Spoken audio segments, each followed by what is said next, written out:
His armor is his pride. His armor is his scales, or even his skin is like armor, his shield stitched together. This is how amazing, powerful Leviathan is. Divided the sea. This is in Enuma Elish also. The divisions of the sea. That's in Genesis 1, division of the sea. We have these kinds of these divisions, and then specifically not just any sea is divided here in Psalm 74, but you are destroying the sea monster. Something bigger, this king of the pride, this animal is shooting out fire. How powerful, amazing, and powerful this animal is. Job can't even touch it.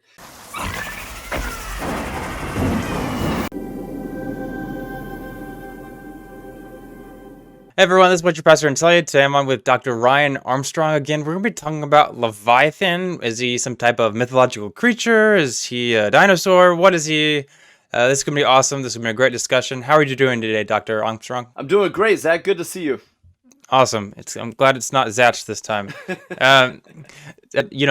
Most people are familiar with you from the last video where we talked about Job and creation. Can you talk about what's the update since then, and just really quick reminder of like your background, education, all that? Yeah, sure thing. Yeah, thanks for having me on again.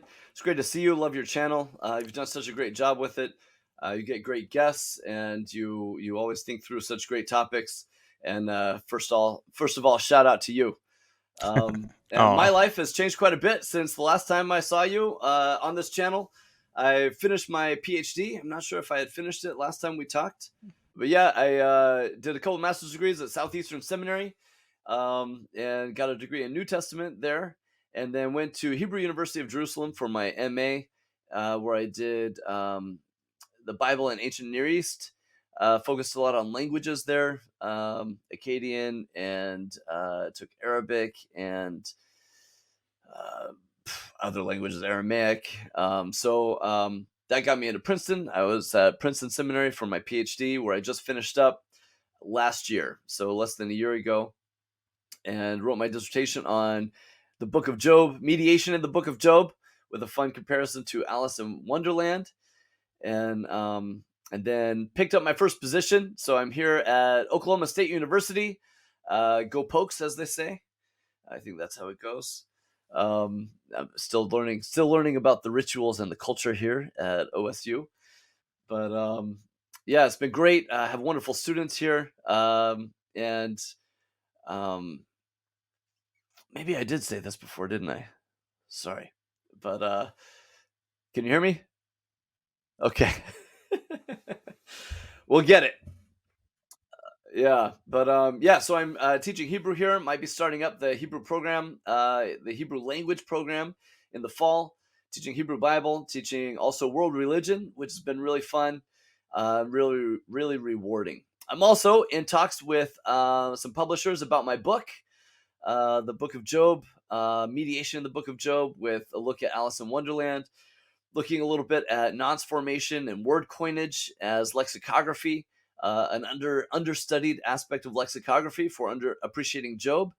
A lot of the word formation in the Book of Job follows the same patterns that we see in Lewis Carroll and Chaucer and Lear and a lot of these other, even Aristotle. There's something kind of universal when you're coining words. Sometimes there are certain patterns that are just natural patterns that are found. So writing a little bit about that as well. I presented at the Lewis Carroll Society of North America in February and January. You can go see those at their YouTube channel, Lewis Carroll Society of North America. Presented on the Land of Ooze and Wonderland, and looking at Job and Alice as protest literature, protesting against the religious leaders of the day. So that was really fun. So, making moves out here, trying to got a couple of pieces I'm revising now, hoping to get into submitted for publication the next month, and then book on the way. Hopefully next time we talk, I'll have a book out, and teaching here at Oklahoma. So it's been really fun, really amazing. Other news, I got married, so that's it's been amazing, been wonderful. Married this amazing person. Have a lot of fun together. And we've got a Oh little baby on man. the way, little Raphael, gonna be born in June 3rd Wow. is the due date. So next time we talk, maybe I'll have a baby and a book out. Little baby cam. Yeah, yeah, That's yeah, awesome. yeah. Maybe your viewers might want Yeah, to look there at the you baby more than me go. anyway. So You guys will have matching heads. Uh, um, anyways, yeah. So we're talking about Leviathan today. So can you give us just what your ideas of scholarship? Like, what are the most popular reviews? yeah, Leviathan. Woo, what a big topic. Leviathan is something that I actually end up talking about quite a bit teaching world religions, What? believe it or not. There's this big theme, this big motif with a lot of creation stories of a storm god fighting a sea serpent.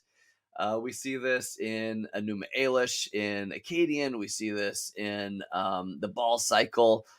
We see this in Hindu, in a lot of Hindu mythologies with Indra, the storm god. We see it in Norse mythology, even. We see this just kind of around. So Thor is the storm god in Norse mythology. You might remember him from they made a movie about him. Really? Yeah, but they forgot the sea serpent in that one. But I'm sure it's going to be in one of the sequels for sure. Oh, that's annoying. Anyway, so so we've got all these different creation myths that have this storm god fighting a sea serpent and defeating the sea serpent as part of this as part of the creation myth. So we have all these mythologies floating around all over the ancient world, not just in the Levant, not just for the ancient Hebrews, and some of them like Enuma Elish, that was written about 1,000 years probably before most of the Bible was written, so it's way older. And we then like Genesis, for example, then Genesis 1 or Genesis 1 through 3. So we have kind of these early myths floating around, and Leviathan is one of the is you see the same motif all over the Bible of God defeating Hmm. the sea, or the sea monster, or the sea god, however you want to interpret it. But Leviathan is kind of this big sea serpent, and almost everywhere Leviathan is mentioned in the Bible is Leviathan is defeated by God, or at least God really like puts him in his place. Cool. I think maybe if I could just take a little bit of go on a little bit, if I may. Uh, One way of looking at it is kind of, I think for us, we have all of these myths about Sasquatch, about Bigfoot. Nowadays I don't hear as much about it, but when I was really little, I remember hearing even like scientific arguments that Bigfoot is real, and then kind of like what category Bigfoot might fit in, whether Bigfoot is kind of this missing link between the cavemen and the monkeys, or evolutionary theories involved with Sasquatch, how Sasquatch ended up in the Pacific Northwest. So I grew up in Seattle. Sasquatch is pretty big around there. I don't know if you've seen the classic film Harry and the Hendersons with John Lithgow, but that's a great Bigfoot movie. Took place in Seattle. We have Sasquatch was the mascot of the Seattle Supersonics before they left and they moved here to Oklahoma, like I did, I guess. But so we have these kinds of we have these myths floating around of Sasquatch, of Bigfoot. There's a couple other terms for it. I'm not thinking of any other terms right now off the top of my head, but we have all these different terms, different concepts of like what this character looked like. Is he a myth or is he real? But when I reference Sasquatch or when I reference Bigfoot, usually you know what I'm talking about. If I say something like, "Oh man, I've grew out my beard last week and I looked like Bigfoot," okay, I know Bigfoot. It doesn't have to be Harry and the Hendersons specifically, or any specific story about Bigfoot. Just kind of generally referencing the story that everybody knows, that there is this legendary creature that runs around in the Pacific Northwest with a lot of hair. And so Leviathan kind of it's not an exact correlation to Leviathan, but in some ways I think that can help us understand Leviathan. That we see all over the Bible these references to Leviathan are mentioned, and everybody knows all these stories. Everybody knows about God defeating the sea serpent, the God defeating, especially with Hmm. creation. And almost every time they're used is associated with creation. And we have, like, I don't have to say a whole lot of details about Bigfoot for to use it for whatever purpose I'm using it. If I say something about how um, man, there's so much roadkill around here. I'm scared I'm gonna run into Bigfoot at some point. You just know, okay, this is like he hits so many animals that he could hit this one that we all hear about, but nobody can really prove exists or whatever. That's how many animals he hits with his car, something like this. So we can reference it for certain purposes, and you have the associations along with Bigfoot, even if you don't know the specific story or the specific science book the argument of Bigfoot's existence that I'm referencing or that I'm looking at. We all just know these stories because they're just so ingrained to our culture. And I think this is a good analogy for understanding Leviathan, for approaching Yeah. Leviathan. Well, that'll be really interesting to talk about because hey everyone, this is Baby Leviathan. Everyone make sure to like and subscribe. This has been awesome. Thanks for learning about me. This has been fun. To the Israelites, they were not familiar with, you know, they didn't have like science books to reference about like different animals, and they're going by memory, maybe what people have told them, what they've seen, but very briefly. They don't have the ability to look up on YouTube, oh, this is that sea monster, whatever, to remember. So that'll be interesting to talk about, and how we reference these other texts from outside the Hebrew Bible. So those are that's one specific view, but there's you've also referenced me in our personal conversations with, like, obviously some people think that Leviathan's is some type of dinosaur. Some people think that he's something about Egyptian mythology. Do you know anything about that? And are there any other other proposed views that scholars take seriously? Yeah, these are great questions, and some very insightful observations by you too, Zach. There you go. Um, I think it is important to think about the just these all these animals. As these writers are talking about these animals, it's important to kind of try to understand the references to animals, the way that they're making it. And we're so anxious to look at everything as like a science book or something like that, but sometimes they're writing a poem. They're writing a poem about an animal, and so they're going to talk about the wings of silver on the bird, as a way of saying that the bird is wet, or something. The bird is like, it's raining and it looks like wings of silver or something. It doesn't mean that they literally believe that the bird had silver wings. So I think that's really important, that these points that you bring up are really important. So I think what you're talking about specifically is probably Job 41. That's the big whale in the room that everybody wants to address when it comes to Leviathan, because that is the most extensive treatment of Leviathan that we have in the Bible in Hebrew language.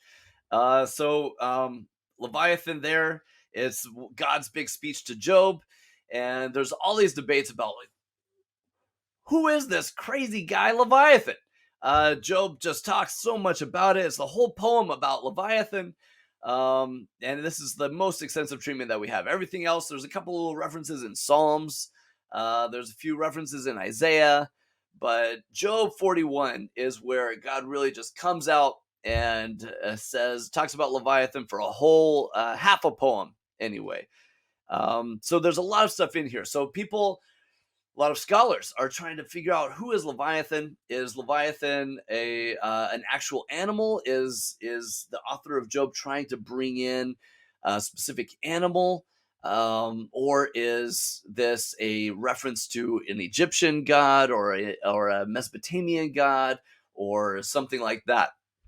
So the author of Job really loves to bring in ancient Near Eastern references. He loves all this mythology. He loves all these other references from all these different cultures around, even his language. I think we talked about last time how he borrows Aramaic a lot. Some people argue that he borrows Akkadian loan words, that he tries to kind of swirl up this mix of language to make everything sound like it's in a faraway land in a long ago time.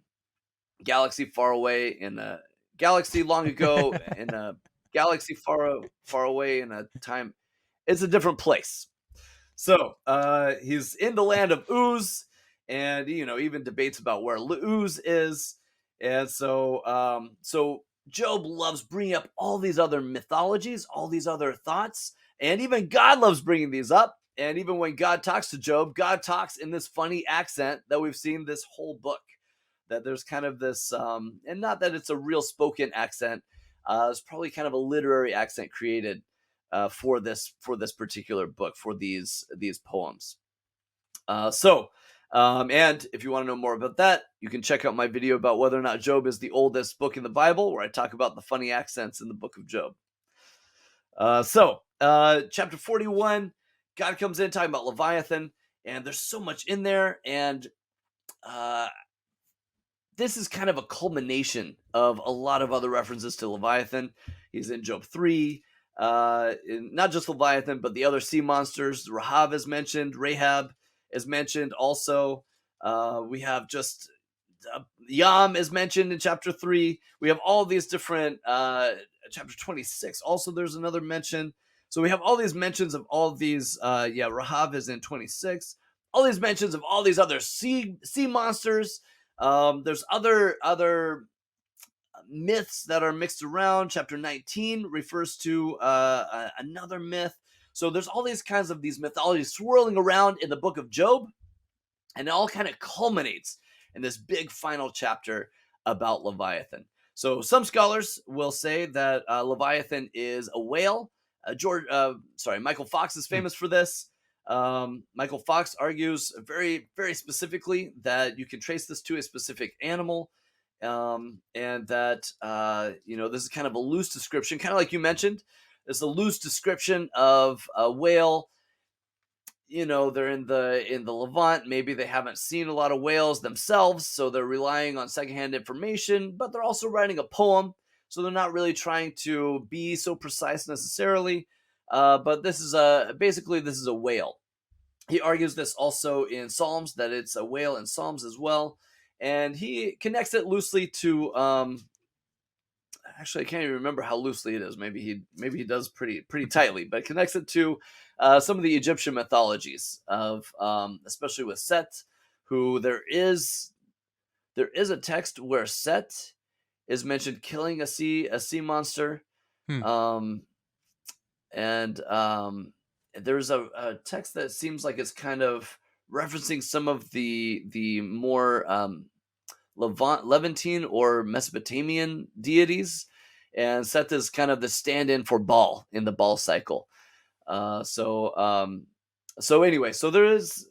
we see some similar themes kind of swirling around a little bit, and Michael Fox argues that it is very much a whale. On the other hand, on the other side of this debate, we have Ed Greenstein, who is my former teacher, and Ed Greenstein says, "Look, this is Leviathan. This is Litan. We all know this from the all these ancient Near Eastern mythologies, but specifically from the Baal cycle, we know that Litan comes into Hebrew as Leviathan, and or as Leviathan, as we say in English. And so this is more of this mythological creature. And actually, there are a lot of scholars who just say that this is the chaos monster. So going back to this concept of Bigfoot and how we all kind of know these certain associations with Bigfoot, something that you got to be careful not to hit him with your car, like Harry and the Hendersons, or you got to, he's really hairy. We know all these kinds of things with Harry and the with Bigfoot, with Leviathan. At least later times, Leviathan was associated with chaos. That there's kind of this the swirling of the seas. There's all this chaos before there's a lot of creation happening, and so the storm god has to put down all the chaos and create order. Order is about creation. The creation stories are about order. So later on, this became known as became associated. Leviathan became associated with chaos. So a lot of scholars try to say that Leviathan represents chaos in Job. That this is about God ordering the universe, and a big part of this is putting down the Hmm. chaos monster. There's one argument. Can't think of his name. Talmage Gerald, I think is his name. He argues that that Leviathan, that God is almost promising one day to defeat evil by referencing this chaos. That I'm going to put an end Hmm. to all the chaos, and there's going to be order, even injustice in the world. So some scholars read into it, or read it as talking about chaos specifically. Not everybody agrees with that. And it seems like, however you look at it, it seems like there is kind of a message in here about creation for sure. That Leviathan almost always associated with creation. We see this in Psalms. We see this in Job 41. We see this in Job 3, where Job is kind of trying to, I don't want to say reverse creation, but he's calling in all these creation themes to reverse the day of his birth. That, the if there was anyway, I don't want to get into all of that, but there's a lot that's been written on this Job 3 as kind of a reversal of Hmm. creation. We might have talked about this Yes, in the sir. last video as well. So kind of this reversal of creation. So here again, we see Leviathan, and instead of Leviathan being put down, Leviathan is roused up, depending on your reading of it. And so he is rousing up Leviathan in order to silence the day of his birth. So we see these associations with Leviathan and creation, almost always associated with creation. So you might know that the divine speeches, when God talks in Job, God talks a lot about creation. There's chapter 38 is all about creation. And, where were you when I laid the foundations of the world, when I did all this stuff in the world? And there are a lot of animals in the divine speeches. So the first poem, God talks about all these animals that are either, it kind of does this parade of animals before Job, that I created this one and this one and this one and this one. And each animal either shows God's power or God's wisdom. It goes through each one and it alternates power, wisdom, power, wisdom, power, wisdom, power, wisdom. And, you've got the ox, the horse, the eagle. All these things just show either power or wisdom. And the first divine speech is a very specific, direct comparison of Job versus God. Is like, look, Job, I've done all of this stuff. I created all of this stuff. I created this animal that shows my power. This animal has power, and I gave it that. This animal has wisdom. I gave it that. With the ostrich, actually says the ostrich has no wisdom, and I took it away. That I can give and take wisdom and power. That's how powerful I am. And Job, you can't rumble with all this. That's kind of the first divine speech. The second divine speech is a more indirect comparison that Job, you can't handle Leviathan. Leviathan is so amazing, so powerful, and Job, you're not even as powerful as Leviathan. And then for God, God says, as Naphtali Meshel says, for God in the last divine speech, Leviathan is like God's rubber ducky, like this amazing, powerful chaos monster that you hear all the legends about, and it's God's rubber ducky here in the second speech. So I think if talk a little bit more about the speech, is one thing that's really interesting is that God shows up like a storm, right? God shows up like a storm god, ready to fight. Gird up your loins, Job.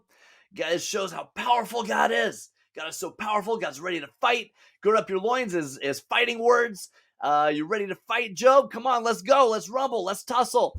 And so God shows up as a storm god. The storm god motif is almost always a fighting god ready to fight. He's you have in Enuma Elish, you have the Marduk, or Asher, depending on which text you're reading, is armed with this arrow that is made of the winds, the storm chariot that he rides, the Baal cycle. Baal is the storm god. Hadad is going to fight. So we have all these, like, the storm god imagery makes you ready for a fight. You're like, oh boy, okay, maybe Job kept asking to talk to God. Maybe Job's starting to regret a little bit, right? So you already have the storm. The storm is brewing, and then we come to the very last section of God's final poem, and it's about Leviathan, the sea monster. And God's like, man, you know about how powerful this monster is, the sea monster, how powerful this monster is. And it's like my little rubber ducky, you know. Can you put a fish hook in Leviathan's mouth and drag him around? Well, I can. So we have the storm god talking about how easy it is to defeat this sea monster. How the whole world is talking about me, Job. I'm the storm god. The whole world knows this legend, knows this myth of how I defeated the sea monster. You know of this, Job. So, let's, you think you can rumble with me? You can't even rumble with Leviathan. And here, Leviathan is easy for me to rumble with. So this is kind of the big major point of this last speech of God. And that's part of why Leviathan is described in so much detail, much more than in Psalms, where there's kind of a different, Leviathan is used for a different purpose there, or in Isaiah, where Leviathan is used of a different purpose of God bringing salvation. In Job, it's kind of a very different purpose of showing God's power, which has been kind of a problem the whole time for Job. Job says, man, God has way too much power for me to deal with and way too much wisdom for me to deal with. And I'm here trying to make this lawsuit against God, and I can't deal with this kind of power or this kind of wisdom. Anyway, sorry. Trying to remember the original question. Nice. Well, the original question was, what are the differing views? But you kind of got into just the story in particular, which is that's totally fine with me. Was there any specific views otherwise? It doesn't. Some people think he's like a crocodile. Any other views that were worth mentioning? Yeah, there's crocodile. When I was growing up, I heard some preachers say that it's a dinosaur. One thing that's important for this is that early translations, the early Greek translation translated as dragon. And if you read it, he is a dragon, right? He is this fire-breathing serpent in the sea. So there is, early translations called him a dragon. And then this probably was influential in the New Testament, especially Revelation, where they talk about the dragon being the Satan. And dragon later on became more and more associated with Satan. The serpent became more associated with Satan. And we see that even going back to Genesis 3, right? So these kinds of, crocodile, I've heard that as well. It seems like today, probably, I would say Michael Fox is just such a big deal in Job scholarship. He's just such an incredible scholar that he's still pushing this whale theory. And then it seems like Greenstein is kind of the other opposing view of this, where he's just kind of embracing the Leviathan as kind of a legendary monster. And the chaos monster also is really important for a lot of scholars. The just association of Leviathan with chaos. The very least, and this is kind of going back to your question of the different views of Leviathan, especially in Job. At the very least, if you say that Leviathan is a whale, you almost have to acknowledge that these legends of these mythologies are at least being alluded to, right? You've got the storm god versus the sea monster. Even if it's like a literal whale, you have to acknowledge that illusion alone is way too much to just ignore the mythologies. And I think also the culmination of the myths in Job kind of culminates here in Leviathan. And to me, it seems pretty. There's a much stronger argument to be made on Greenstein's side that that this is very much the mythological sea monster that God fights, the storm god fights at the beginning of creation. Cool. All right. Yeah, and we'll even get into arguing that further, I think. And of course, talking about other views as well. So I wanted to dive into Job 41 here, and specifically, like, what is the description it gives us of Leviathan? So I know you have your translation. I know there's a lot of debate with that. Would you prefer to read like from one of your translations, or do you mean just read in English? What's up? What do you want to do there? Uh, yeah, we can read in English, and then maybe I'll talk about some of the Okay, sounds good. All differences. right, so Job 41, 1, and that we'll talk about the different discrepancies of verses later. So, Oh anyways, yeah. it says, "Can you pull in Leviathan with a hook and tie down its tongue with a rope? Can you put a cord through its nose or pierce its jaw with a hook? Will it make numerous supplications to you? Will it speak to you with tender words? Will it make a pact with you so you can take it as your slave for life? Can you play with it like a bird or tie it on a leash for your girls? Will partners bargain for it? Will they divide it up among the urgents?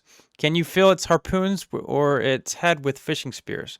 If you lay your head on it, you will remember the fight. Do not fight again. See, his expectation is wrong. He is laid low even at the sight of it. He is not fierce when it is awakened. Who is he then who can stand before it? Later on it says, I will not keep silent about its limbs and the extent of its might. Who can uncover its outer covering? Who can penetrate to the inside of its armor? Who can open the doors of its mouth? Its teeth all around are fearsome. Its back has rows of shields, shut up closely together as with a seal. Um, Later we have its snorting throws out flashes of light. Its eyes are like the red glow of dawn. Out of its mouth go flames, sparks of fire shoot forth. Smoke streams from its nostrils as from a boiling pot over burning rushes. Strength lodges in its neck, and despair runs before it. The folds of its flesh are tightly joined. They are firm on it, immovable. Its heart is as hard as rock, hard as a lower millstone. Whoever strikes it with the sword will have no effect, nor with the spear, arrow, or dart. It regards iron as straw, and bronze as rotten wood. Arrows do not make it flee. Uh, Later it talks about one would think that here. The likes of it is not on earth, a creature without fear. It looks on every haughty being. It is king over all that are proud. So that's obviously a really long description of, whole bunch of different things there. Do you have any thoughts on that and any translation changes you would make personally? Um, I mean, with Job, there's always like just so much wordplay and so many different ways of translating everything. But there are a couple of big things that I do want to point out real fast. I think the structure of this poem is really important, and I'm really glad that you're taking the whole poem into account. Sometimes we run into these things looking for specific answers, and we miss the reason that they're there. Chapter 40, there's this kind of little small back and forth with Job and God. It's a little conversation there, and then God comes in, uh, get ready for the fight again. We're coming back. God answers from the whirlwind once again. I'm going to question you, and you make it known to me. And then you'll notice in chapter 40, verses 11 and 12, that there's this repetition about pride. That Job, God challenges Job to look on everyone who is proud and bring them low. Look on everyone who is proud and bring them low. So we have this there, and it's kind of tucked away in, kind of like almost in the center of this opening to the poem. That there's all this stuff about this first section between between verses 140, let's say 9, verses 7 through 14. This is kind of you versus me, or Job versus God. And the pronouns switch a little bit between if God is a him or if God is a you or a me. Sorry. So the pronouns switch a little bit, but this is like the first section. It opens up directly challenging Job. God says, why don't you just like look at everyone who is proud? And this term look actually occurs in a few key places in the poems leading up to this. The last poem ended with the eagle being able to look at far distances. So we have this concept of look as a way of showing power or showing wisdom. Being able to see is a point of privilege. And so God challenges Job, look at anyone who is proud. And then if you flip to the end of the poem, the very last thing is how Leviathan is able to look at everyone who is lofty, at everyone who is proud. In fact, he is king over all of the over all the proud ones. So it kind of opens up, challenging Job to look at the proud, and it ends with Leviathan looking at the proud. So Leviathan is able to do what Job cannot do, almost kind of mocking Job's ability to do this. And then I also, real quick, I'll point out the way that Job ends his poem is that Job says, well, I did look at you in 42 verse 5. So just a few verses later, Job ends his final poem by saying, I did look at God. So I did get to see one person who is lofty, God. So there's Job is kind of like able to answer a little bit. And if you want to know more about that, I guess you'll have to read my book in 2 years when it comes out. Anyways, so this poem is already kind of setting up all of this stuff about pride and looking at proud ones. And then and that's like kind of the beginning is like you versus me, God versus Job. And then the next section is about Behemoth and how powerful Behemoth is. And then that's 40 verses 15 through 24. And then in verses 25 through the Hebrew 32, so 25 through 41 chapter. So in English, it's going to be chapter 41, 1 through 8, is about Job versus or God versus Leviathan. And then the last section of the poem is going to be about how powerful Leviathan is. So we kind of have this real fun structure to the poem, these different sections that section everything off, beginning with the issue of pride, looking at pride, at those who are proud, and then ending with pride and looking at those who are proud. And this kind of this juxtaposition of Job versus Leviathan. So Job cannot look at the proud, and Leviathan is proud. Then we have even the language in here. We have Leviathan. Can you speak softly to? Will Leviathan speak softly to you? Will Leviathan approach you gently? This concept of speaking, it comes out again in the English in chapter 41, verse 12, where most translations say, I will not keep silent concerning his limbs. But it could also read that, and a lot of the medieval rabbis read this as speech, that I'm not going to be silent with all of Leviathan's babbling or with Leviathan's his strong speech. So let me give it an alternative translation of 41 verse 12. God says, I do not keep silent for his babbling, or a word of fortitude and graceful speech. So, is Leviathan talking here? Well, in for a lot of the medieval rabbis, yeah, they did talk a lot about Leviathan speaking here. That Leviathan is challenging God, and there's a lot of even legal terms. Almost sounds like Leviathan is standing up against God in court. Now, I'm not saying that's what the poem says, but I am saying that these words here are there specifically to remind you of Job's legal challenge of God, especially in chapter 13. Some of these words are borrowed directly from 11, Zophar's speech, and 13, Job's response to Zophar, that talks about babbling and standing up in court and speaking your mind, presenting your arguments to God. So the language, even though the language is about Leviathan, this mythical creature and the sea monster in the sea, is specifically God answering Job about specific challenges. And Job challenged God, and Job said, I want to present all my arguments to God directly. And God says, I don't even let Leviathan do that, man, Leviathan's way more tougher than you are. So we see again this juxtaposition of Leviathan versus Job kind of through this whole poem. So why use an ancient myth? Why use this legend of God fighting the chaos monster in God's response to Job? Well, thank you for asking. I'm glad you asked. Because this monster is actually a perfect response to Job. Job mentioned Leviathan numerous times. He's talked about these myths numerous times. And for Job, this myth, this monster is powerful and scary. And every time Job complains about God's power and God's wisdom and how Job cannot compete with God.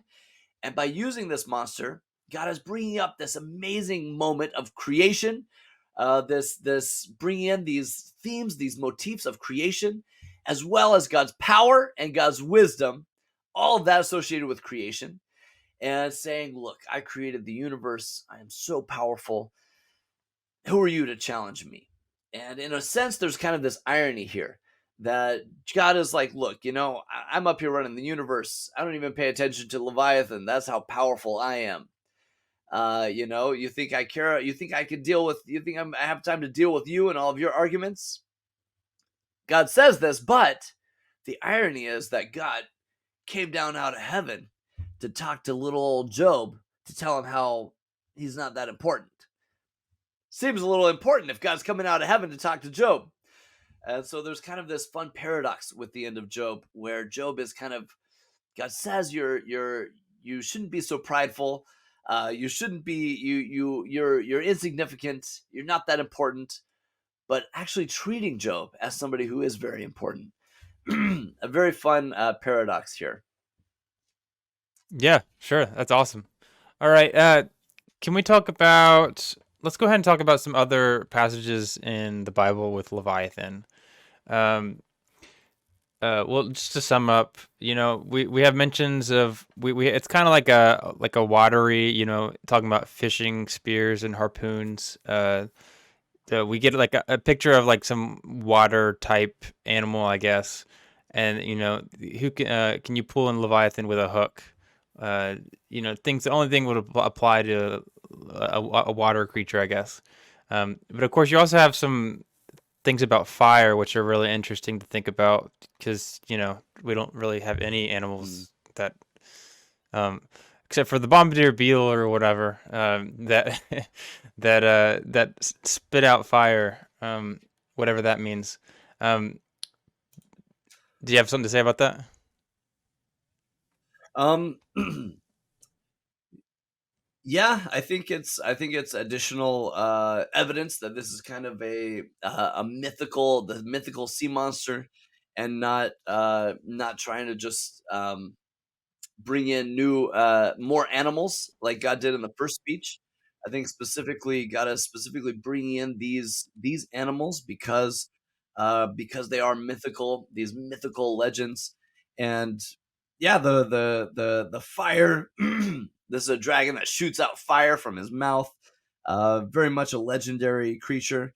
There's also the wording is very similar to the horse, actually, in the first divine speech. That both of them are clothed with strength. That they both have a lot of. Let's see if I can remember my work on this, but they have the. Anyway, I can't think of it all right now, but there's a lot of the wording is similar to the horse in the first speech, and the horse points to God's power, and here again points to God's power. So this creature is so powerful. His scale is like shields stitched together. He's like shoots fire from his mouth. He's ready for battle. He is just like this so powerful, majestic creature, and there's and like Job can't possibly deal with this, and how amazing it is that God can take on a creature like this. I think one thing that we build up to is this concept of Leviathan being king over all of the children of pride, as a lot of English translations say it, or maybe all the wild beasts is a good translation. This last term the children of pride in Job 41:34 in the English is is a term that only occurs in chapter 28, verse 8, and here. Only twice in the whole Bible. Both of them are in the book of Job. In 28:8, it's in parallel with lions, or a word that's it's a kind of a rare word also for lions, but seems to be indicating lions. We associate lions with regal creatures, creatures of pride. Um, they're we even call their groups prides. I don't know if that's related, but we have these regal creatures, and for Leviathan, there's a scholar, Scott Jones. He points out that for Leviathan, his pride is in his appearance, is in the majesty of his scales. The term back, verse 15, his back is made of shields. The word back could also be translated pride. There's often a lot of scholars will argue that that's actually talking about his pride is in the shields of his armor, or his scales is in his pride. For Leviathan, his pride is in this amazing majesty, this amazing appearance. So we kind of see this description of Leviathan builds up to this king over all of these prideful animals, over all these proud animals. Also, Scott Jones's work also shows kind of the difficulty of interpreting this. Pride is definitely implied. There's pride in the first part in 34a, where he sees everybody who is lofty, like Job cannot do at the beginning of the poem, and then he's king over all of these proud animals, or maybe over all of these wild beasts. And Scott Jones's work shows that it probably is these beasts that are similar to Leviathan, that are proud. There's some kind of maybe reptilian, or even lion-like predatory animals that are very powerful animals. So it all kind of builds up toward this pride that Leviathan has at the end. So him shooting out fire, all this crazy stuff that Leviathan is doing, it's all part of Leviathan's pride, and all part of Leviathan, how lofty Leviathan is and how powerful Leviathan is. And these poetic descriptions are ways of just showing in poetry how powerful and amazing Leviathan is. His armor is his pride. His armor is his scales, or even his skin is like armor, shield stitched together. This is how amazing and powerful Leviathan is. That's really, really cool. Okay, yeah, so let's go ahead and get into the next text. Unless you have a specific one, I was thinking about Psalm 74. Okay, yeah, All right, let's go there. so maybe you might have to talk about some background context if you want to do that. But specifically, I think the verse 13 is the big one that starts out with. So it says, "It is you who split open the sea by your power. You broke the heads of the monster in the waters. It was you who crushed the heads of Leviathan and gave it as food to the creatures of the desert. It was you who opened up springs and streams. You dried up the ever-flowing rivers. The day is yours, and yours are also the night. You established the sun and moon. It was you who set all the boundaries of the earth. You made both summer and winter." So, it seems like we have this, this fight with Leviathan, or even the sea, associated with creation. What do you think about all this? Yeah, great observation. Again, we have creation and this fight with the sea monster at creation. We have the same kind of myth, the same motif swirling around here. Um, Psalm 74 is a communal lament. It's, where life is terrible for us. All of us are really sad, and we are really we really need God's help right now. We need God's salvation right now. We have at the very beginning, there's, God has cast us off, but we need God to fight for us. Verse 3, direct your steps to the perpetual ruins. The enemy has destroyed everything in the sanctuary. It sounds like it's kind of looking back on the exile, the destruction of the temple, that we are, the enemies have destroyed the temple. So they're looking at their enemies, and they're like, the bad guys are winning right now, and we really need our God to step up and fight for us because we are losing. We have lost. And so often with these Psalms, and even today, when people write hymns, they often incorporate creation when they want to talk about how powerful God is or how much we should have faith in God. We see this over and over in the Psalms that, we need to trust in God because God was there at creation, because God created the world.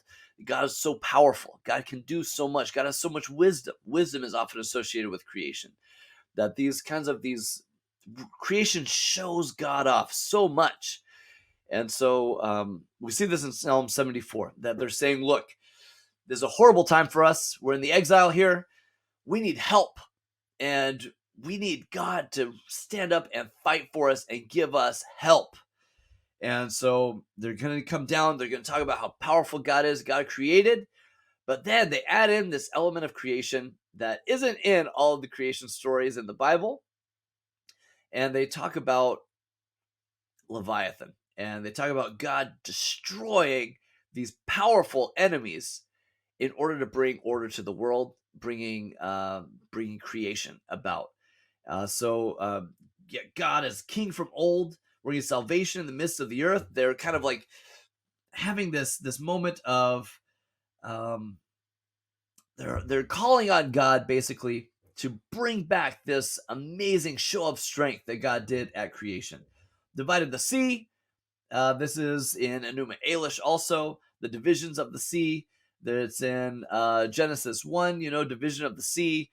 We have these divisions, and then specifically not just any sea is divided here in Psalm 74, but you are destroying the sea monster. Crushing the head of Leviathan. And yeah, I think Leviathan here is like God has destroyed God's enemies at creation. And so now we need that to come back. We need that God to destroy our enemies here in the exile, or maybe, in the exile probably is what this looks like to me. Remember your covenant, also bringing out the covenant. Towards the end, they come back to the covenant, concept of covenant. And don't forget the life of the oppressed in verse 19. So Leviathan, again, creation, but specifically this powerful conquering God is the one that they need. They need this war God, this God that can battle, that can fight, that can destroy their enemies. Yeah, for sure. Some interesting things that I thought of this one is, so it talks about the sea, but that's also Yam, right? So that's kind of it does that Hebrew parallel poetry, well, that's what it looks like at least. And it also says you shattered the heads of the sea monster, and then talks about you crushed the heads of Leviathan, almost as if the sea monster is Leviathan, and maybe the sea is also Leviathan. Although it's harder to tell there. I don't know if you have any thoughts on that.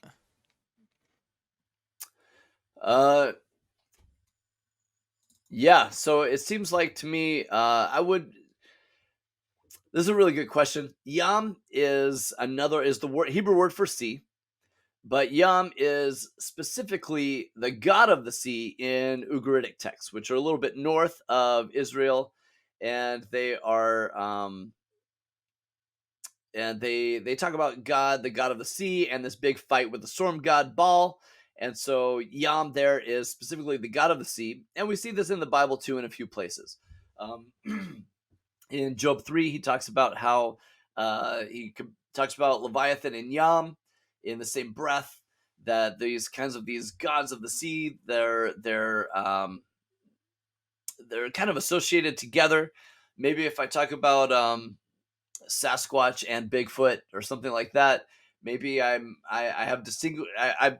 I've heard that there are people who distinguish between different types of Bigfoots, that this one is a Sasquatch and this one is Abominable Snowman, and this one is, and they're in different locations, or there's different differences between them or something like that.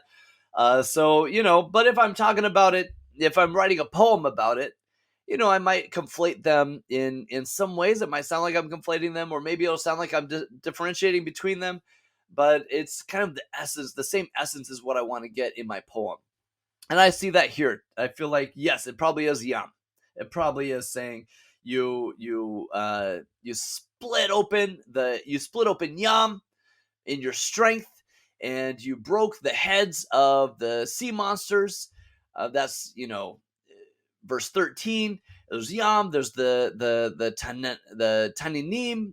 There's Yam, and there's the sea monsters. So we have these different gods, these different, or at least these different sea monsters that are in play here. And then the heads of Leviathan also. So we have the heads of the sea monsters in 13. We have the heads of Leviathan. So we have the heads of the sea monsters in 13. We have the heads of Leviathan in 14. And it seems like they're all kind of just like bringing up all the different myths of the sea monsters that they can think of, and they're just like boom, boom, one after the other. God has done it all. God has beat Yam. God beat the Tananim. God beat the Leviathan. That God, we need this kind of strength. We know that you can do this. The whole world talks about these legends about this. This is the kind of God that we need right now. Yeah, yeah, that makes a lot of sense.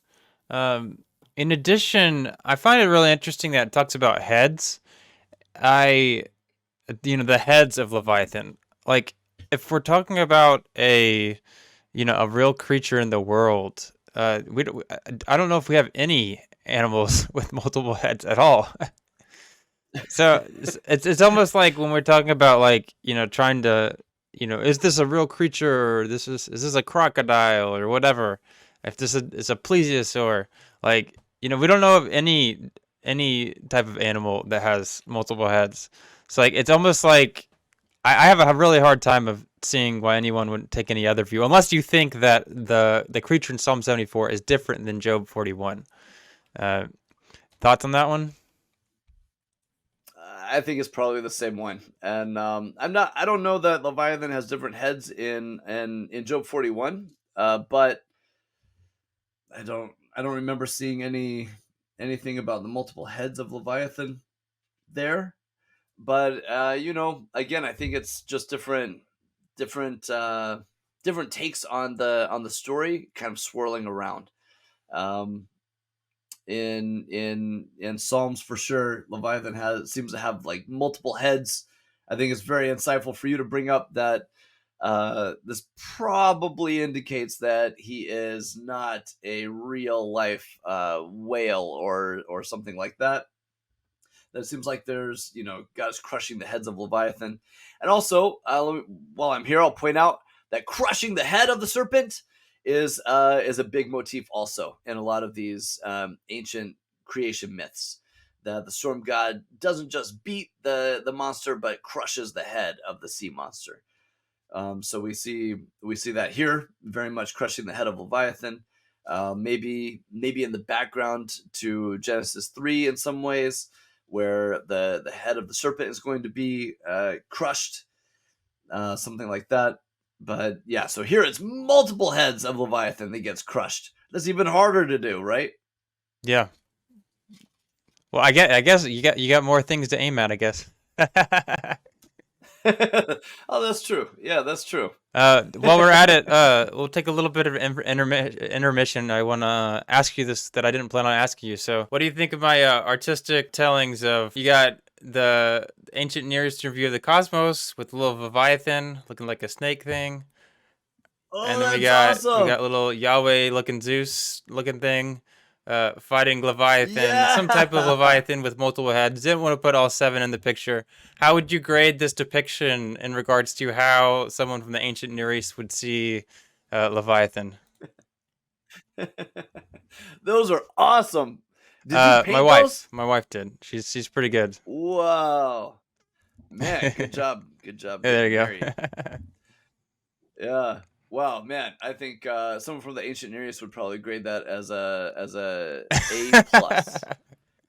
They'd be like, "Wow, this is painted so beautifully, and it captures the essence of true love, No. marriage, and the essence of who Zach is, and then also the storm god. I like the little lightning bolt Yeah. in his hand. That's perfect. You know, coming at Leviathan there. Leviathan at the kind of maybe in the is that in the underworld on the Yeah. top Yep. one?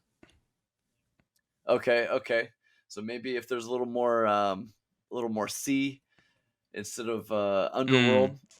but yeah, I think the people in the ancient world, they would probably be like, yeah, that makes sense to Mm. me, you know. All right, cool. Glad got some input there. Really serious topic there. All right, so let's keep going here. I want to talk about Psalm 89. So that's a really weird one because Leviathan isn't necessarily mentioned, but it's, uh, you know, uh, it still mentions Rahab, which is or Rahav, which is really interesting. So it says, "You rule over the surging sea. When its waves mount up, you still them. You crushed Rahab like one of the slain. With your strong arm, you scattered your enemies. The heavens are yours, and yours are also the earth. You founded the world, and that's all in it. You created the north and south, Tabor and Hermon. Sing for the joy at your name. Your arm is endowed with power. Your hand is strong. Your right hand exalted." So, do you have any thoughts on that? I mean, it seems like we got some creation type language, but we also have some Rahab, which is we know in other texts in the Bible is like kind of that like sea creature ish thing. But also, yeah, you rule over the surging sea. So maybe another mention of Yam there. Any thoughts? Okay, but Psalm 89, we have again, you rule the raging Yam. You, when the waves rise, you calm them back down, bring order, boom, calm it down. Again, we have the heaven is yours, the earth is yours. We have more creation language, north and the south, you created them. So we have creation language here. Leviathan isn't mentioned, but it's really, really smart of you to put Rahab and Yam together there. That we have Rahav and we have Yam both mentioned together as being defeated by God. That Yahweh also defeats the sea here as well. This also is this is not a lament. This is a hymn of praise. You know, they're talking about the covenant, hope in the Davidic covenant, and they're all this hope. So they're bringing up the psalmist is bringing up the power of God, that God can create, God can do all of these amazing things, and putting hope that this is why we have hope in our God. So also, you're right. It's just 10 chapters after 74.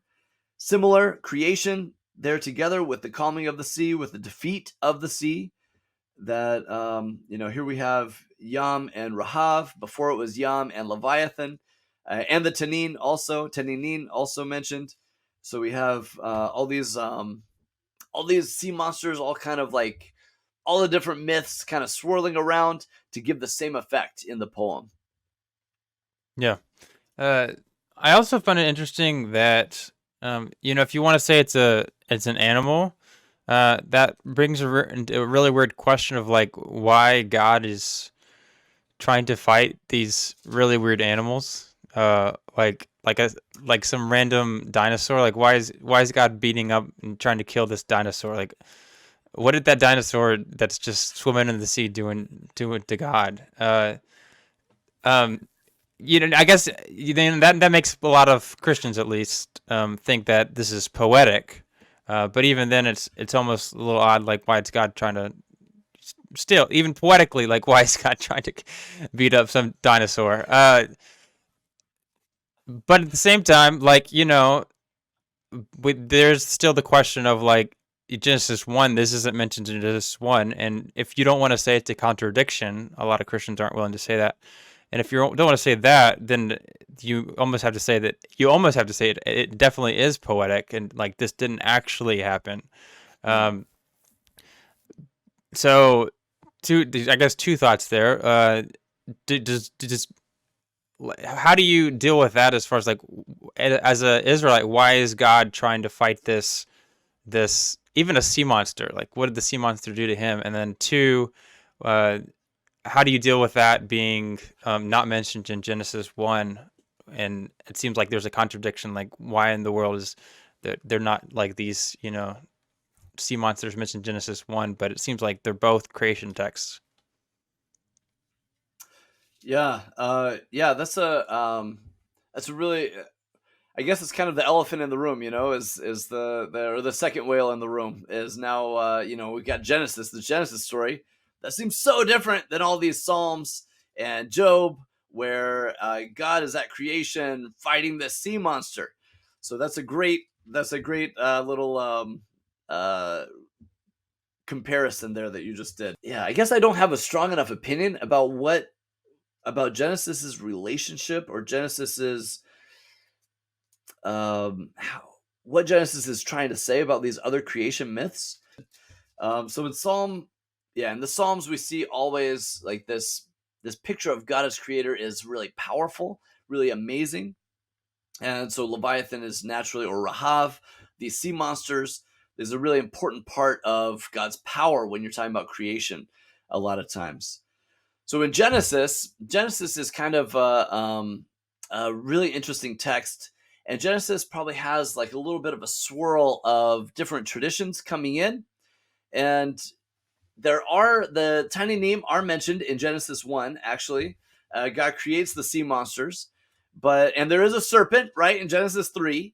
But and there has been a lot of ink spilled on how much we can connect these the chaos kampf, the chaos monsters, with Genesis 1 through 3.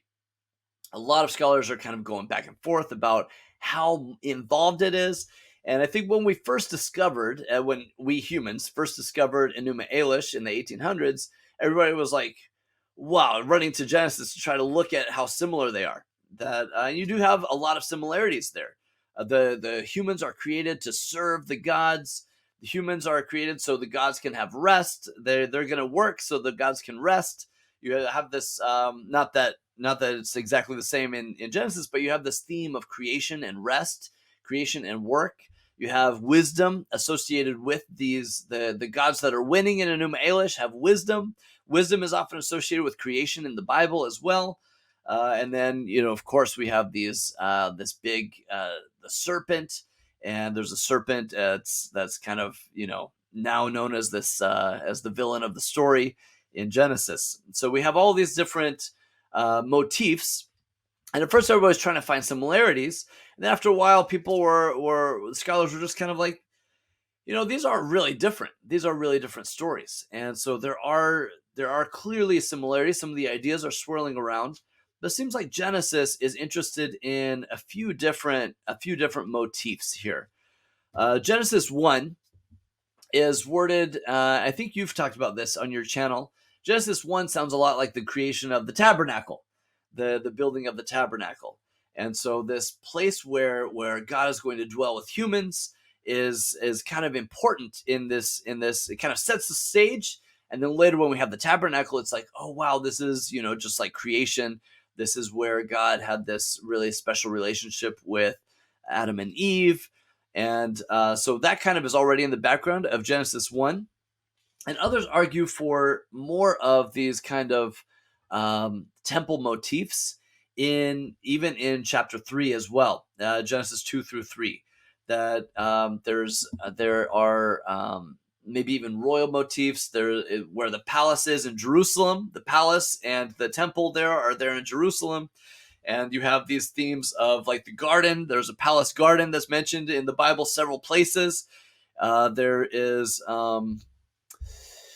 trying to think of some other examples. Even Eve. There's a serpent. Hezekiah talks about. There's a mention of Hezekiah tearing down the Asherah and the bronze serpent, something like that. So the serpent might have been connected with Asherah in some way. When Eve says in chapter 4 that I have acquired Cain, this word acquire is often creation language. And it's often associated with Asherah, the goddess Asherah, as kind of like this the female side of creation. And we've seen I think you've dealt with in your channel some of the Asherah, history of Asherah, and Asherah as the wife of Yahweh, and some of the archaeology that we found, things like that. So let me go back to I think kind of like the Bible. When we think of the Bible, we think of monotheism. We think of all of these like Yahweh is the God of the Bible. But at the exile, when they're looking back, when you read the Bible, you see all these gods all over the place, all over Jerusalem, all over the temple, all over the palace, all these different gods everywhere, gods and goddesses all over the place. And it's really in the exile, they're looking back and they're like, we kind of messed up here somewhere along the way, and now we're in exile. I'm going to put my money on that Yahweh one. That seemed to be the one that we should have been listening to this whole time. Even in the stories, I think there's only like one king that gets rid of all the other gods and says Yahweh only. Maybe two, but even the kings that are we need to follow Yahweh, they still leave up a lot of the other gods and still do things for the other gods too. So you can see these images from Jerusalem swirling around a little bit in Genesis 1-3, maybe. Then I guess the point of that is to say that we have a lot happening in Genesis 1-3, and it seems like it's a specific story that's kind of told in a way to bring a message about a specific story about Yahweh. And there may be all these other mythologies kind of like swirling around in the background or underneath, but you can't really say that the book of Genesis is trying to retell the same story as the chaos monster or anything like that. There's a lot happening there, and it's kind of a very specifically written, bringing up the imagery that they're going to come back later with the tabernacle, or bringing back maybe some imagery of the temple in Jerusalem. These kinds of things seem like they're important in Genesis, and so some of these ideas they might have like took and put in place in Genesis, but they're probably not trying to retell the story of the battle between God and the chaos monster. They have other things that are more important, specifically rest. I think rest is a really important part of this story. God causes the Adam to rest in chapter 2, and then the first thing they lose is rest, and then labor. The woman has to labor. The word labor, just like in English, is used in Hebrew. That is labor, is childbirth. The man has to labor in the garden, and so it's this rest is lost. And then when Noah is born, they're like, hey, we're going to name him Nuach because he's going to bring rest finally. So it seems like these themes of rest, these themes of the relationship between the humans and God, these seem like they're much more important in Genesis than the chaos monster. We do have, a division of the waters. Maybe you could argue there's some kind of implication of a chaos monster or something there. But it seems like Genesis isn't, when they're writing Genesis 1 and 2 and 3, they're really kind of got other fish to fry here. They're not really worrying so much about the chaos monster and God's power. It seems like God's power is kind of taken for granted here in a lot of ways in my reading. And it seems like they're really looking at a bunch of other stuff. So, in your eyes, do you think they contradict, or they're just talking about different things? I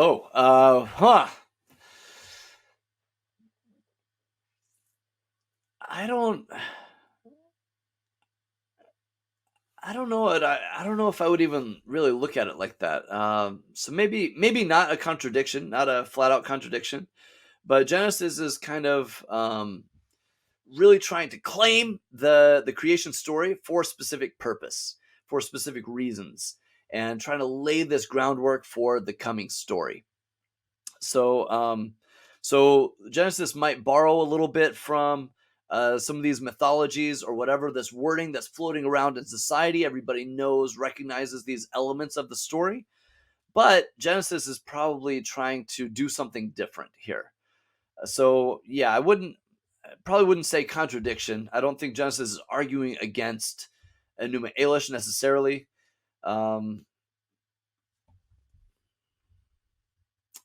Maybe in some ways Genesis is arguing. Maybe I spoke too soon. Maybe in some ways Genesis is kind of arguing against some of these other creation myths. But I feel like for the most part in Genesis, I see a different focus. I feel like when you talk about God versus the chaos monster, God versus any of these sea monsters, there's this emphasis on God's power. And in Genesis 1, it seems like Genesis 1 definitely does have a lot of power. Genesis 2 and 3 is much more about the relationship with the humans.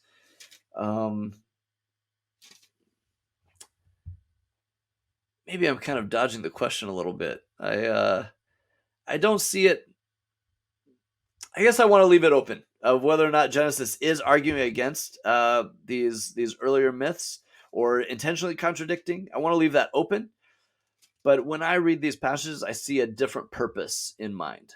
So whether or not Genesis is intentionally doing a polemic against some of these other, if it's like a polemic against some of these other creation myths, I see Genesis as kind of opening the door to the Torah as a whole. I think that that Psalms is kind of like, I think whatever Genesis says, Psalms is bringing in these mythologies, really trying to say the creator God that's so powerful. We all know these stories of God destroying the sea monster. We all know about this. This is a big part of creation. That's what Psalms is doing. Genesis probably knows about these stories as well, the stories of God and the sea monster. And Genesis is redirecting it.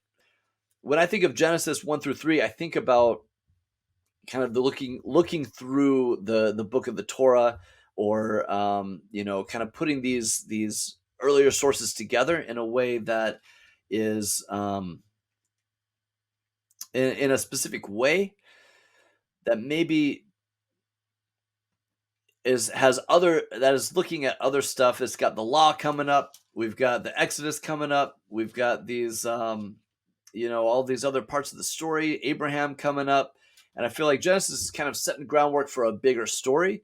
And I don't know if Genesis is really worrying so much about the chaos monster. Maybe it doesn't fit into the story Genesis wants to tell. Or maybe Genesis is trying to argue against it.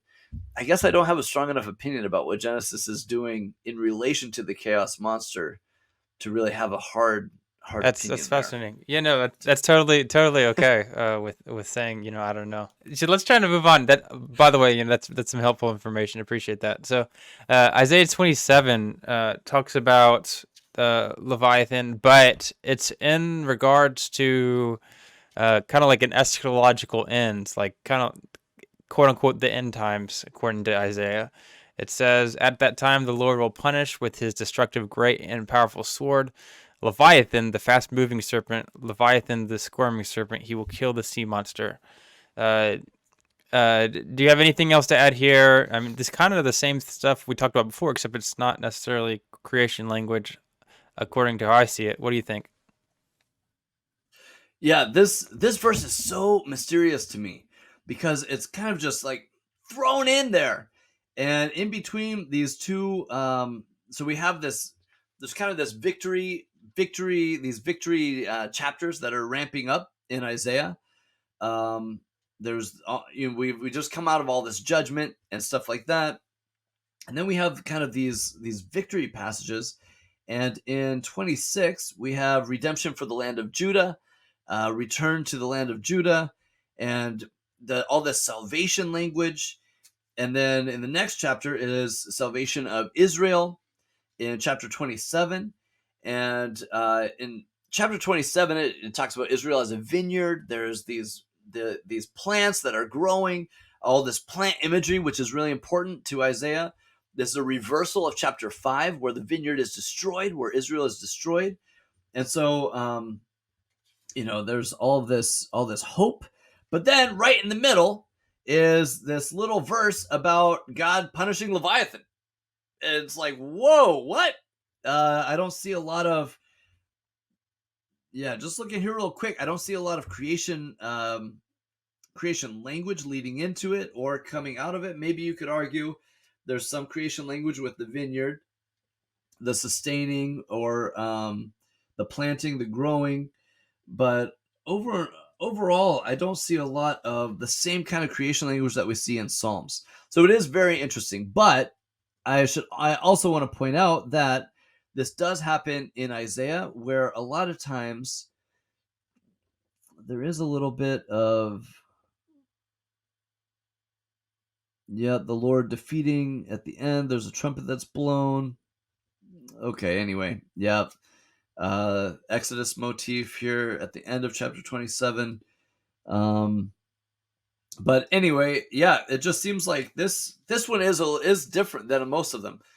Most of the places where we see Leviathan or even Yam, we see a lot of creation language built into it, and here it's kind of, um, maybe that's why. Maybe at this point in Isaiah 27, the author just feels like, wow, I can just toss in Leviathan. Everybody's going to think about all the power of God at creation. So maybe Leviathan had just like got so much creation built in already that in between these two poems, I want everybody to remember how powerful God is. God defeated Leviathan. That's how God is going to destroy the enemies of Israel and Judah, which is, this is how it's used, is the destruction of the enemies of Israel and Judah. But we also see this in Isaiah and other places too. In chapter 51:9, there's Rahav, where it's kind of used. Rahab is used as a imagery of the Exodus and the parting of the Red Sea, which is really fun. Rahav kind of Rahab. I might have mentioned this earlier. Rahab is maybe a little bit later version of the Leviathan, the sea monster motif, and so Rahab in a lot of places seems connected specifically with Egypt in the Bible. That so here it is very much. Rahab is, you cut down Rahab, you pierce the dragon, and when you dried up the sea and you let the people cross over on dry land and escape from Egypt, especially. So yeah. So I think that in Isaiah there is kind of more of a salvation. Maybe I don't want to say a shift, but these monsters are used to talk about God's power in salvation, and not just which it is also in Psalms. But they're not quite as tied with God's power at creation as they are in the Psalms. And I could be wrong about that. Maybe I'm definitely open to hear arguments about creation kind of embedded into this, and maybe it's more assumed than then they don't feel the need to kind of draw out all of the creation stuff when they talk about Leviathan anymore at this point, because it's so interwoven to the creation story or to the Leviathan. When you talk about Leviathan, everybody knows, oh, that's so powerful. But in Isaiah, yeah, you do have kind of this mysterious, these little boom, boom, one-offs. Leviathan, Rahab, Psalms kind of builds it up a little bit more into the creation story, and Job Yeah, too. I wanted to mention. So in the English translation, at least, it says the Lord will punish; He will kill the sea monster. Do you know if the language? I'm not enough of a Hebrew expert to know if that's talking about future language. Would you be able to put some thought into that one real quick? Okay, yeah, the fleeing serpent, that's definitely from definitely very, very, very similar to the Ugaritic texts, to the ball cycle, where the serpent it's a fleeing serpent, almost like a, I don't want to say a catchphrase, but could have been at the time. But yeah, so it does actually look future. Now I should say in Hebrew the tenses are very different than English tenses, and this is a heavy debate: is how do we interpret these tenses? And some people argue that it's not necessarily even so connected with time as it is in English. Um, some of the arguments that I like about the Hebrew verb system, the tons of arguments about how to interpret the Hebrew verb system. Is it aspect? Is it tense? These kinds of things. Some of the arguments that I like are that the Hebrew system is kind of a relative tense. So in English, we have tenses that are relative to other tenses. I went to the store and I had been at home. So I went to the store here, but I had been at home before that. So it's I had been at home is it only in the past in relation to when I went to the store, which is in the past in relation to the speaker. And in Hebrew, a lot of times the past tense isn't always in relation to the speaker. Sometimes it's in relation to other aspects of the story, at least according to the theories that I like. So this is not necessarily this isn't my main focus in Hebrew linguistics. There are major raging debates, people that study this a lot more than I do.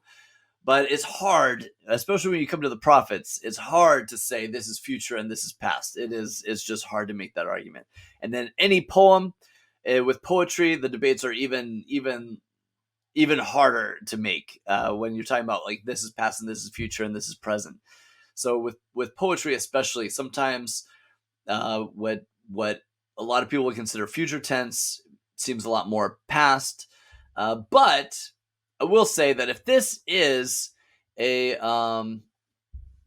that if this is that this just it does look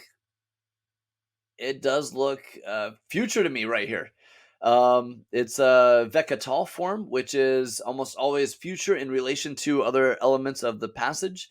When it says in that day, um, Yifkod Adonai, like the Lord will visit, with his sword. It seems like the Yifkod is also oftentimes is not interpreted as future. So it oftentimes isn't. But here it does look future to me. It looks like it's saying in that day, probably coming in after this poem, about added in after the poem about restoration of Israel and Judah. And let's see, where did I flipped away? But yeah, anyway, yeah, it does seem like it's kind of added in, talking about the bloodshed, talking about the punishment, God bringing punishment, and then all of a sudden we have the punishment of Leviathan is going to be coming in at this time. So it does look future. Very interesting. Okay. So the okay, let's talk about the fleeing and the twisting part. So we have a text that's the ball cycle, correct? Where it's Yes. do you want to talk about what this verse has in relevance to the Isaiah passage here? Uh, yeah, sure. Also, Job 26 also has, let's see, I think it's also a fleeing serpent there in Job 26. 12 and 13 Mm, in the English. By his power he upheaved the sea is in Yam. By his wisdom he smote Rahab, his hand pierced the fleeing serpent. so yeah, we have the Nachash. Yeah, Nachash Bariach is the same phrase. So exactly the same phrase, the fleeing serpent. And then this is also very similar to Ugaritic, Batan Bariach. Um, so yeah, almost the exact same phrase in Ugaritic as well. In in the in the ball cycle, smitten by the weather god Baal. So yeah, the ball cycle, we have this fleeing serpent. Again, the serpent that is it's a catchphrase. I don't know. It's kind of becomes this catchphrase of like the fleeing serpent, the writhing serpent, or something like this. This serpent that's running away, and the storm god catches him and beats him. Yeah. Specifically that verse is you smote Latanu or Litan, the fleeing serpent, annihilated the twisting serpent, the dominant one who has 7 heads. So it's also interesting that it has a mention of multiple heads, just like the Psalms passages. And uh, there's not any debate, right, about Litan being the same figure or idea as Leviathan, right? Uh, right. Yeah, I think it's pretty. I think it's pretty much, at least that word is very similar to the Ugaritic word. Is connected to the Ugaritic word. I don't think there's really anybody disagreeing with that. Yeah, in that case, that's kind of ridiculous that we have a text outside the Bible that uses the exact same word with an extremely similar description with the same. I don't know if that's a. Do you know if the Ugaritic BRH and for fleeing is the same thing as Hebrew? Is that a cognate or? It is, yes, it Oh is. wow, Yeah. Wow, good man. You're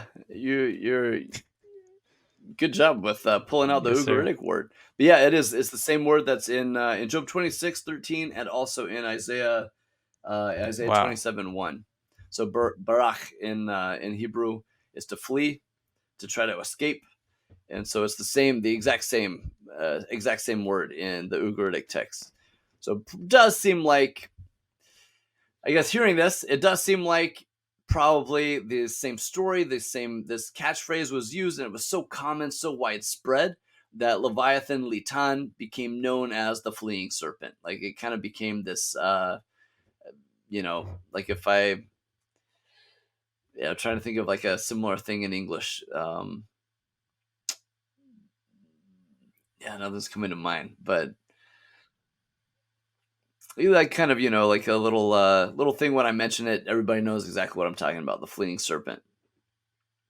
I can't help you. Thanks. Yeah, I'm trying to think of like if I said the fleeing white Bronco or something like that, everybody knows I'm talking about OJ. Yeah, just like people old enough to remember the fleeing serpent in Israel would have known. There you go. That's awesome. Yeah. So, uh, unless you wanted to add something else, the other text that was really interesting for me in the ball cycle was where it says, "Surely I destroyed Yam, beloved of El. Surely I made an end of River, the mighty God. Surely I lifted up the dragon, which is Tanin of the two flames. I destroyed the twisting serpent, the tyrant with the seven heads." And this one isn't referring to, well, it doesn't specifically say Leton or Leviathan in the ball cycle. It's referring to Yam, so, or the river, Mm, or the dragon. But it also mentions these two flames, which is like this fire idea, which we also see in Job. So whether that be the same mm. character, Yam and Litan being the same character, or uh, if they're not the same character, they're at least very uh, both chaos creatures with the same description. So it's really interesting. That is really interesting. Yeah. I have heard, and I can't remember where I heard this, but I have heard people say that in Ball Cycle, Litan and Yam might be the same person. I don't know how widespread that is, but there's a mention later on of in the moat, in the stories about the Baal versus Moat, the god of death. There's some mention about I can't find the exact reference, but I mentioned about how Baal had destroyed the serpent Litan, and so this mention back might be equating Yam with Litan, another title or another name for Yam. But I think most people separate those out. I think most people argue that they are separate entities, and that Yam is Litan could have been one of Yam's cohorts, just like in Enuma Elish, Tiamat creates all these serpents and all these Scorpion Man and Batman and all these people to help her fight. That it could be one of the emissaries or one of the soldiers of Yam, something like that. But yeah, similar description, and I think the Bigfoot example is maybe I'm pushing it too far, but I like this concept of Bigfoot. A lot of us we all know what Bigfoot is. When I say Sasquatch or Abominable Snowman, we know what these are. But the differences between all of them. Some people have very specific, arguments, and I saw this one in the woods one time, or I saw a video of this one. So they're very specific about what they are. But most of us, you can mention any of those things, and we'll kind of put them together, and we know what you're talking about. And it's not necessarily always so strict. So it seems like in the ball cycle, they probably do have a very strict delineation between these monsters and what they are. In Psalms, I guess I feel a little bit more like they're just kind of drawing from these different understandings that everybody kind of understands, and um, not trying to lay out a specific storyline or trying to explain everything about it. Yeah, Does that make totally. sense? Yeah, that makes a lot of sense. So another I wanted to ask you about, so a lot of people, they see Job, I guess 40 or whatever comes before that as well. And they see that it mentions that, God is talking about these animals that we know exist. But then in Job 41, it talks about Behemoth and Leviathan. And there's debate about whether those are like real creatures that existed a long time ago, or what, whatever they are. Why for you as a biblical scholar, why are you okay with saying, all right, these specific animals are, uh, real animals, but, maybe the author didn't think that these other two weren't? Hmm. Yeah, I think for me, a couple of things. I think first of all, just the nature of poetry. I think we do this in English poetry, in when you hear songs, even pop songs on the radio. I have the eye of the tiger. We know it's not saying, okay, I have a literal eye that looks like a tiger. It's this is how poetry works. This is kind of just how it's done, and I think that so I think there's the nature of poetry in general is kind of what I think this is something really important. Just real quick tidbit on hermeneutics. I think this is something important to keep in mind when reading the Bible in general, that so much of it is written in poetry, and it's hard to interpret poetry like a list of propositions or like a bunch of like a hard systematic theology. Like sometimes you read this and it's emotional or it's figurative or whatever, and this is poetry, and so we have to interpret it, read it as poetry. So I think that's the first thing. Secondly, is that God showing up in the storm and all of these motifs. I feel like the poetry of Job, the divine speeches in Job, the poetry is really trying to conjure much more than just an animal. The poetry is trying to conjure this heavy motif for a specific reason, for a purpose, showing God's power, which is we've seen in Psalms and we've seen in Isaiah that this is a major part of the motif, is God's power. So I think that's the other thing too, is that I feel like there's much more than just trying to reference an animal, or use an animal. In the first divine poem, the first speech of God in Job, the references very specific animals for specific purposes. But here it seems like there's a lot more that's bigger than just an animal. It seems like there's a specific reference here to something bigger, this king of the pride, this animal is shooting out fire, how powerful, amazing, and powerful this animal is. Job can't even touch it. And it seems like it's trying to conjure a lot more than just a specific animal to me. Yeah, that makes a lot of sense. I, from my perspective on this, I mean, I guess, well, what do you think of the idea that there is like a break there right before verse, I guess, chapter 41, where it talks about pride in Job? And do you see that as a possible, like, literally literary thing where, like, the writer of Job is saying, "Hey, I'm going to do something even maybe even different here," and that, like, we have a break there. Does that make sense? That's an additional reason to think that maybe the writer is doing something different. Like, these two groups of animals is even better than these normal animals. You're talking about the break in at the end of chapter 40 in verse 24, Uh, yeah. So, well, chapter or you're chapter talking about 40 in the English at least, from 41 to 14 doesn't even mention any animals. Um, it's just about the Lord answered to Job, oh and then it says the whirlwind.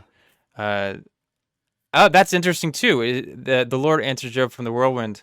Then you talked about kind of like that's kind of like his idea of like maybe getting ready for a fight. Yes, yeah. Yeah, God answered Job from the whirlwind and says, gird up your loins like a man. I'm going to ask you some questions. You're going to answer me. Gird up your loins is fighting language. This is what anybody in the ancient world, any warrior, before you fight, you gird up your loins. This is part of getting ready Mm. for a fight. So there's kind of it's this battle imagery right off the bat. And then the storm wind, God is the God of the storm here. You have the storm God imagery right there at the beginning. So God appears as a storm, as a storm god, and then starts talking about Leviathan, the serpent. It really seems like there's a lot happening here, rather than just like specific animals. That there's a lot of the whole concept of God as creator God, God as someone who can battle, both of those are very important to understanding Yeah, this well, poem. I did notice that chapter 38, verse 1 says that the Lord did answer Job out of a whirlwind. But yeah, I'm not seeing any of that fighting language um right before it talks about the typical animals, I guess. Yeah, it is there too. So 38, chapter 2 also, or 38, 3 says the same thing. Gird up your loins Okay. like a man. Let's get Okay. ready to All fight. right. And I think the first poem, it kind of like starts setting the stage. You have the storm god coming out. And maybe you're kind of, if you've been following along in Job, you've been seeing some of these references to some of these myths earlier.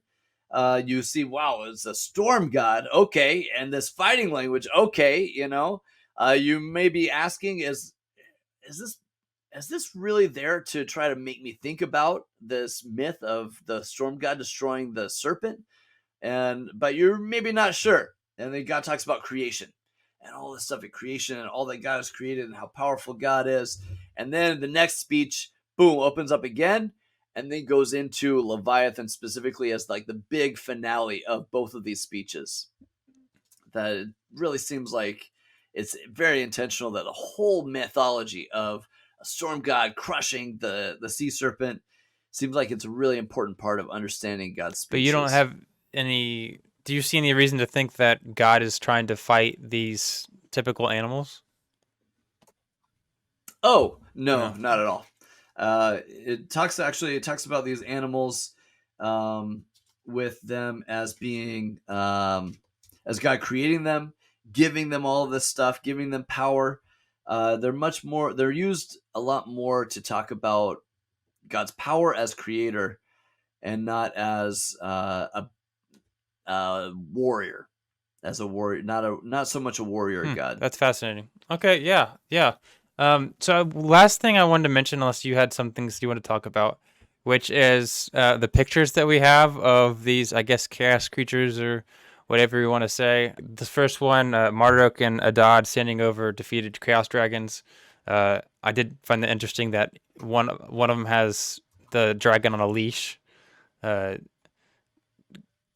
Whoa, kind of like yeah. how God kind of you can't put Leviathan on a leash, kind of thing. Yeah, definitely. To me, it looks like uh, Leviathan is underfoot. Leviathan is on a leash. They're both standing over the both standing over the serpent. The defeated serpent. Also, notice that it's not a typical serpent. It's not a these look like dragon serpents, right? I think both of them, if I can see, both of them have feet. It looks like they have ears. The one almost Um, looks like a dog. looks like maybe. Yeah, yeah. Um, and a lot of these images are also used by Scott Jones to argue that when we see this the children of pride at the very end of chapter 41, that